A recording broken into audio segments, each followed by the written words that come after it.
A sudden roar split the early morning sky over southern Israel as dozens of Fatch 360 missiles streaked from eastern trajectories, leaving incandescent trails against the pale dawn.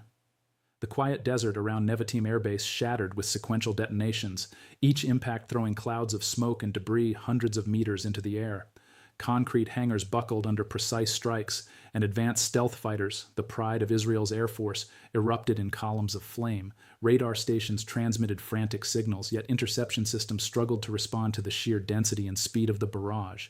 Overhead, the first rays of sunlight glinted off twisted metal and scorched tarmac, casting a stark contrast between the base's modern infrastructure and the chaos consuming it. The air carried a metallic tang, punctuated by intermittent secondary explosions as fuel depots and munitions ignited. Military sirens wailed across surrounding communities, while command centers initiated emergency protocols and scrambled reconnaissance drones to assess damage. According to multiple sources, at least 12 F-35 jets were rendered inoperative, their loss representing the largest single setback for Israel's stealth fleet in decades. This was not simply an airstrike, it was a decisive statement on the vulnerability of previously secure military assets. According to Iranian state media, the Islamic Revolutionary Guard Corps, IRGC, executed the strike in the early hours using their long-range Fath 360 precision missiles. Iranian officials stated the operation targeted Nevatim Airbase due to its concentration of high-value F-35 stealth aircraft, which Iran claims threaten regional balance. Military spokesmen emphasized the strike's dual purpose: physically incapacitating key assets and signaling strategic capability to neighboring adversaries. Analysts noted that the missiles were reportedly launched in coordinated waves, each time to overwhelm air defense systems, which aligns with Iran's prior statements regarding asymmetric warfare capabilities. Tehran described the strike as a defensive measure, asserting it demonstrated the ability to deter further Israeli operations in contested airspace. According to Iranian officials, the success of this operation reinforces claims of the Fatch 360's precision and lethality, projecting power beyond Iran's immediate borders. Iranian state outlets framed the event as a turning point, suggesting that regional adversaries could no longer rely on technological superiority as a shield. But the story quickly became far more complicated. Before we break down Israel's response and the strategic implications of this strike, make sure you hit the like button and subscribe to the channel so you never miss the latest dramatic developments shaping global geopolitics. According to Israeli authorities, the air defense network at Nevatim Airbase engaged multiple incoming missiles but faced unprecedented saturation, limiting intercept success. Officials stated that Iron Dome batteries, supplemented by David's Sling and Patriot missile systems, were deployed to mitigate damage, yet the sheer volume and speed of the Fatch 360 rounds rendered some intercept attempts ineffective. Israeli spokesmen emphasized that many of the destroyed aircraft were in hangars undergoing routine maintenance, making them particularly vulnerable. U.S. media reported that satellite imagery confirmed extensive damage to runways, maintenance bays, and auxiliary infrastructure, complicating operational recovery.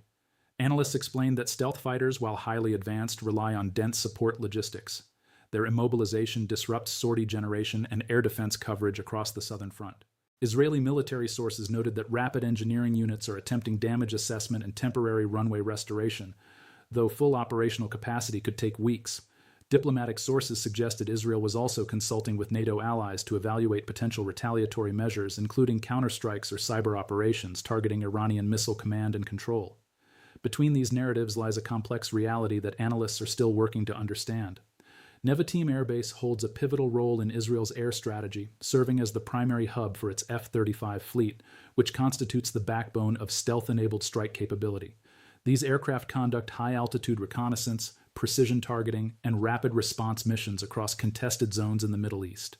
Their deployment allows Israel to monitor and, if necessary, neutralize threats hundreds of kilometers beyond its borders. Attacking Nevatim directly compromises the Air Force's ability to maintain deterrent posture, projecting vulnerability that could influence strategic calculations in both Tehran and Washington. Beyond aircraft, the base contains fuel storage, munitions, and electronic warfare facilities, all critical for sustained combat operations. The loss of operational jets reduces air superiority, complicates coordination with allied assets, and constrains Israel's rapid response to regional incidents. Analysts noted that precision strikes of this magnitude signal both capability and intent. Iran demonstrates that its long-range missiles can bypass traditional layered defenses, challenging assumptions of invulnerability. The message was clear. Nevatim's strike served as a strategic warning. Israel's most advanced air assets are no longer beyond reach.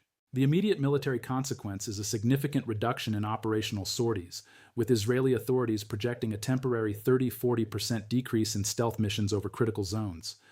That reduction forces reliance on older F-16 and F-15 aircraft, increasing vulnerability to air defenses and limiting reconnaissance coverage.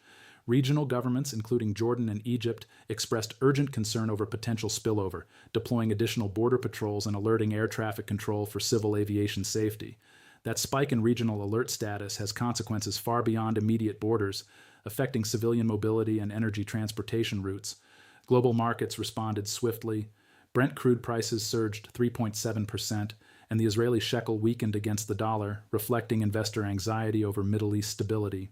Analysts noted that disruptions in Israel's air deterrent could influence broader shipping routes in the Red Sea and Mediterranean, potentially impacting oil and natural gas transit.